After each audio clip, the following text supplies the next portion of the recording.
Imaginez, vous vous relaxez tranquillement sur votre canapé à la maison. Vous naviguez sur le web et vous commandez un nouveau t-shirt rouge en ligne.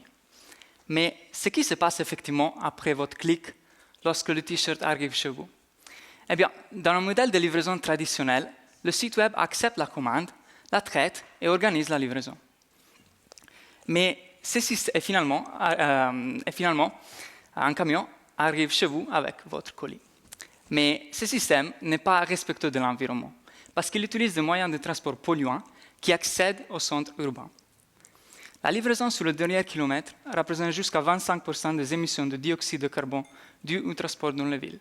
Et ce n'est pas le seul problème, parce que le camion de transport représente aussi une part importante du trafic urbain.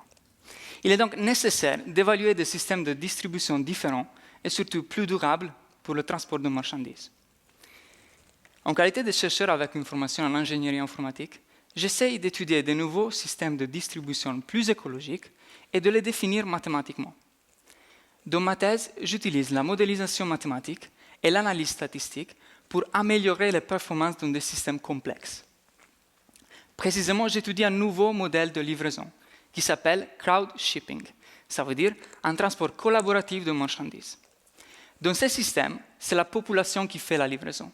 Et en plus, ils sont obligés à utiliser le transport public. Par cela, des casiers à colis sont situés dans certaines stations de métro ou de bus. Les utilisateurs peuvent ainsi procéder à la collecte de colis dans une station et le déplacer vers leur destination finale. Prenons un exemple.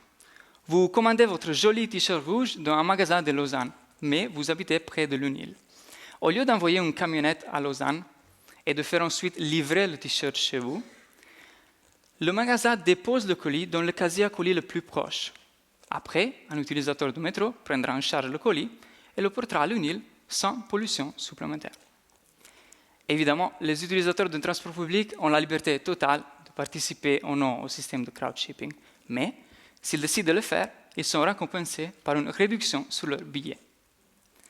L'objectif final est de livrer le plus grand nombre de colis possible en utilisant l'espace déjà disponible dans le transport public. Pas de fourgons supplémentaires qui accèdent au centre-ville. Finalement, dans ma recherche, nous allons définir si ce système est viable, déjà ici en Suisse, où les transports publics sont très efficaces.